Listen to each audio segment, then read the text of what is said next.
You already know what piranhas do. A school of them churning water, an animal reduced to bones in seconds.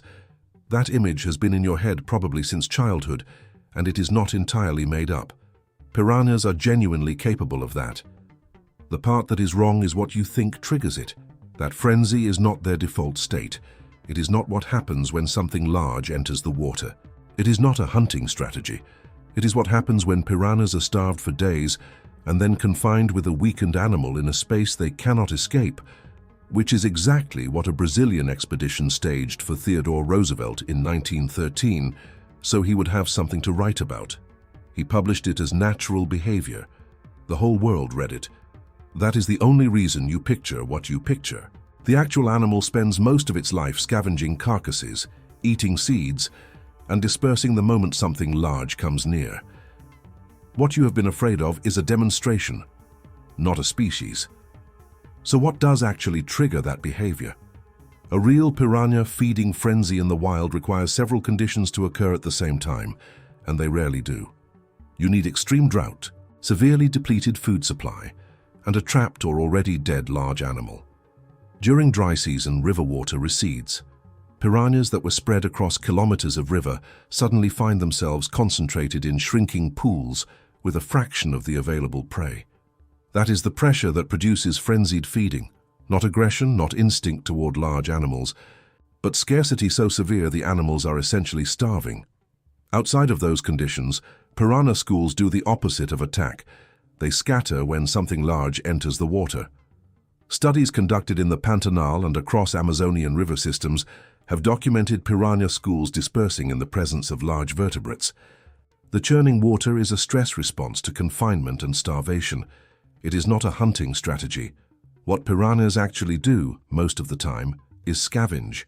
Their dominant feeding behavior is opportunistic, consuming carcasses, fish already killed by other predators, animals that are wounded or actively dying, and decaying organic matter. Several piranha species eat significant amounts of seeds and plant material, particularly during flood season, when rising water inundates forest and fruit simply falls in around them.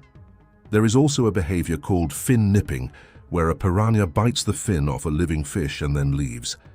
The targeted fish survives. This is not predation in any conventional sense. It is closer to parasitic grazing. In terms of the ecosystem, piranhas function as aquatic sanitation.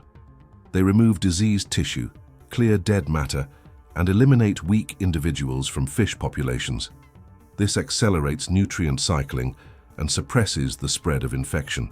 The animal built like a killing machine spends most of its life doing the work of a cleanup crew. Part of why the stereotype is so persistent is that most people treat piranha as a single species rather than what it actually is. The subfamily Serrasalminae contains somewhere between 30 and 60 recognized species, depending on the taxonomic framework. Scientists are still not fully settled on the exact count, distributed across river systems throughout South America. Of those, only a handful match the aggressive archetype. The most well-known is Pygocentrus natereri, the red-bellied piranha. And even that species behaves as described above outside of famine conditions. Several piranha species are obligate herbivores or near herbivores across their entire lifespan. The dentition, those teeth, the jaw structure that everyone associates with the animal, evolved to serve multiple ecological functions, not exclusively to kill. Misidentification makes this worse. Species sold in the aquarium trade and filmed in wildlife documentaries under the piranha label are frequently less aggressive species from the genus Serrasalmus, or closely related herbivorous relatives. The animal you have been looking at in footage called piranha attack is often not even the species it claims to be. The actual attack record on humans is short enough that researchers have been able to catalogue documented fatal incidents individually. The pattern in those cases is consistent: drought conditions, low water, food scarcity, and a victim who was already incapacitated or bleeding heavily before contact.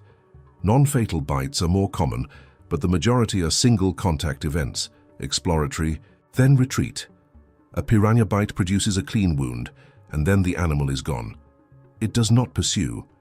Indigenous and riverine communities across the Amazon have lived alongside piranhas for thousands of years.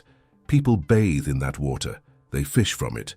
Children play in the shallows of rivers where piranhas are present, and this is not a remarkable fact in those communities. It is Tuesday. Subscribe if you have not, because what comes next is the part that reframes everything above it. The conditions that produce dangerous piranhas, mass starvation, extreme drought, ecosystem collapse, are becoming more frequent in the Amazon basin. Climate-driven hydrological disruption and deforestation-related breakdown of the water cycle are extending and intensifying dry seasons. Documented piranha attack incidents have increased in some regions during severe drought years, including reported upticks in the Brazilian state of Piauí during drought cycles.